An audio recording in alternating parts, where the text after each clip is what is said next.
Assalamualaikum warahmatullahi wabarakatuh dan salam sejahtera. Selamat pagi saya ucapkan kepada semua trader-trader, tegar-tegar, fighter-fighter ke whatever lah.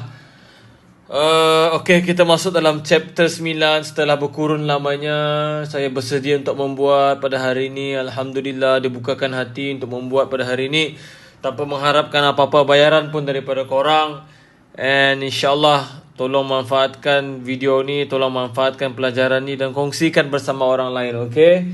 So, chapter 9 ni topik dia adalah random. Saya pun dah lupa dah saya stop dengan mana. So, saya lebih suka kalau saya mengajar spontan lah. Saya tak payah nak ada fikir-fikir apa benda semua. So, of course lah, kalau korang ni dalam trading, memang target korang adalah nak consistent profit, to minimize the loss. Ini penting. Consistent profit dah penting dan dah betul dah. Dan yang kedua adalah to minimize the loss. Sebab pasti dan pasti kita ni akan mengalami kerugian juga. Pasti dan pasti kita ni akan pernah melakukan apa orang cakap, kesilapan juga. So maksudnya bila kesilapan ni akan berlakunya kerugian. Alright. So chapter 9 ni macam biasa saya akan tekankan bab entry. Okay, bab entry ni exit pun boleh, tak jadi masalah sebenarnya. So bab entry ni apa maksud dia? Di mana kita nak tekan buy dan di mana kita nak tekan sell. Okay, kita nak tekan buy di mana dan kita nak tekan sell di mana. Yang ni kita kena tahu di mana kita nak letak order position kita ni. Okay, so simple. Macam dari dulu saya cakap, saya lebih gemar untuk menggunakan support dan resistance dalam technical analysis saya. Okay, support dan resistance, tu je. Video sebelum ni pun saya ada terangkan, tak silap saya. So support dan resistance ni, support ni dia berbentuk macam ni, dia dekat bawah support, okay. Kenapa pula dia macam ni? Okay, support ni bucu kat ujung ni, di mana dia bermula naik ni, di situlah dipanggil support. Okay, support ni sentiasa kat bawah lantai lah. Okay, whatever yang namanya support, dia dekat bawah. Support. Okay, resistance pula adalah yang dekat atas. Di mana dia naik dan bermulanya turun, itu adalah resistance. Okay, ini pengenalan lah berkenaan dengan support dan resistance. Ini support, ini resistance. So di tempat-tempat harga ni lah kita akan meletakkan order, sama ada buy ataupun sell. Faham? So maknanya permasalahan yang berlaku, sering berlaku di trader-trader ni adalah, soalan yang saya terima selalu adalah, cikgu, bila saya buka chart je, saya ubah line chart, tahu kan line chart ni kan, saya tengok diorang cakap banyak gila support dan resistance yang perlu kita mark. Dan kadang-kadang dalam satu tempat yang sama macam ni kan, so dia jadi confused nak mark yang mana satu ni. Ini yang perlu kita selesaikan masalah ni. Okay, yang perlu kita ni. So pertama-tama sekalinya kita kena faham support dan resistance ni dia banyak. Dia bentuk AV, kalau kita buka chart memang banyak gila. Tapi di AV manakah yang perlu kita mark?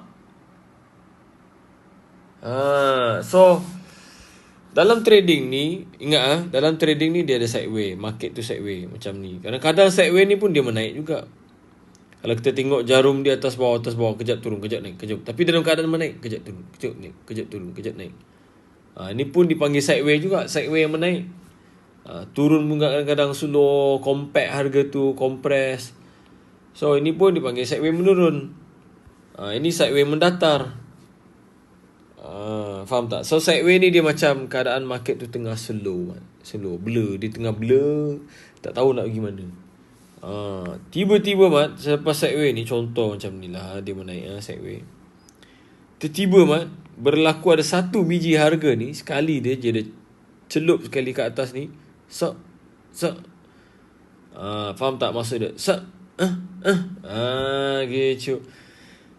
dia macam pelik tau. Dia market ni sideway, slow. Tiba-tiba kau bergerak dengan laju naiknya. Kau bergerak dengan momentum yang begitu padu. Macam contoh, tiba-tiba Sap. Kau kena feel ni, obvious. Dalam banyak-banyak harga support dekat sini, kau seorang je seekor kat sini. So this is the best resistance yang saya tabik hormat lah, yang obvious. Lepas tu dengan pergerakan penurunannya yang begitu mendadak ataupun very big movement, so maksudnya macam dia turun, naik membesar dan turun membesar, bermakna naik momentum tinggi. Kau imagine lah, kalau korang fahamkan, kau bayangkan lah sideway, tiba-tiba naik sebiji tinggi, lepas tu sebiji turun juga. Bukankah dia pada mulanya dia naik sebiji, naik besar, tiba-tiba dia naik turun besar. So bermakna ni nak ambil apa sebenarnya? Dia naik ni nak kejar apa? Nak kejar order yang ada, yang bank apa jual kat atas tu kan. Lepas tu dia berminat nak beli, tepung turun. So di sini dipercayai tempat yang begitu high risk, high apa, Allah Sayyidina Muhammad. Kepala ni pun dah pening dah, tak tidur lagi ni. Okay, tempat yang tempat yang berhantu lah. Kalau tak, kenapa dia fikir secara logik lah. Kalau kita borak-borakan, kalau tak, kenapa dia macam naik elok dah besar, naik tiba-tiba kau turun pula. Dah elok kau naik besar, tiba-tiba kau turun pula. Dia boleh jadi soalan kat situ. So kita boleh mark tempat area di mana dia bermula tu. Okay, ada lagi orang akan macam tanya saya, okay cikgu, what if kalau ada double obvious tempat tu? Maksudnya double SNR, double resistance tempat tu. Contoh macam, okay let's say dia sideway, tiba-tiba dia seekor ni, dia naik laju, dia besar, penting besar naik, lepas tu dia turun membesar. Lepas tu kita mark tempat ni, di mana bermula ni. Tiba-tiba ada market sini datang, sideway, dan boom, naik juga. Tapi dia tak jauh naik dia, tapi dia naik tu dalam keadaan yang laju dan besar juga. So mana satu yang saya kena mark? Yang ni ke, yang itu ke? Kalau saya ambil dua line buat macam ni, so bermakna ini dia punya geng sama geng sini. Okay, ini dah geng lah. Sini pun resistance yang besar, di sini pun resistance yang perlu dihormati. Pernah berlaku tindak balas di harga tu. So saya bercadang untuk ambil kedua-dua ni, mark daripada sini sampai ke sini. So ini adalah zona kita nak terciptalahnya head and shoulders, and then start di sini.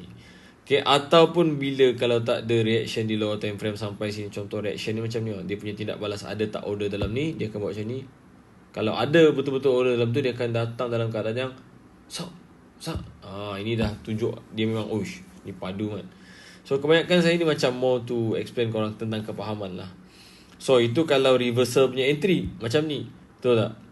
What if kalau tempat tu kena breakout?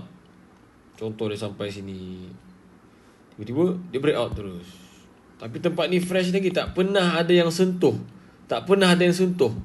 kosong dia je, tapi kena breakout. So jadikan tempat tu nak untuk pullback. Dan pullback tu pun juga pastikan tempat dia ni, dia punya tindak balas datang balik tu, okay, dalam keadaan yang ada niat lah. Maksudnya contoh ini turun laju, naik laju, okay, ni ada, pasti ada order sini, ada tindak balas. Masih lagi, sebab kita ni kesian, kita guna chart je, kita tak nampak belakang tabir. Tiba-tiba makin ni sideway lagi, US session dia buka ke, contoh ke London session ke, tiba-tiba dia ambil lagi order dalam keadaan yang sideway. Lepas tu ini yang kena panggil SOP2. Sebelum ni Paul X saja, dan ramai yang pakai terus, Alhamdulillah. Okay, so bila berlaku breakout sini, ni the best entry. Kalau saya dulu, saya panggil SOP number 2. I think that's all for today. Kepala saya pun dah pening, Allah Sayyidina. I try to explain on chart nanti, and kepala pun pusing dah sekarang. So tolonglah observe benda ni, cari apa yang saya lukis ni, cari dalam chart. Okay, kalau dah faham, jangan cuba-cuba nak try amount yang besar. Try dulu 10 USD. Kalau 10 USD, you can make it to 100 USD beberapa kali, apa consistent, that is good. Okay, bermakna kau ni orang yang berdisiplin. Faham? Assalamualaikum.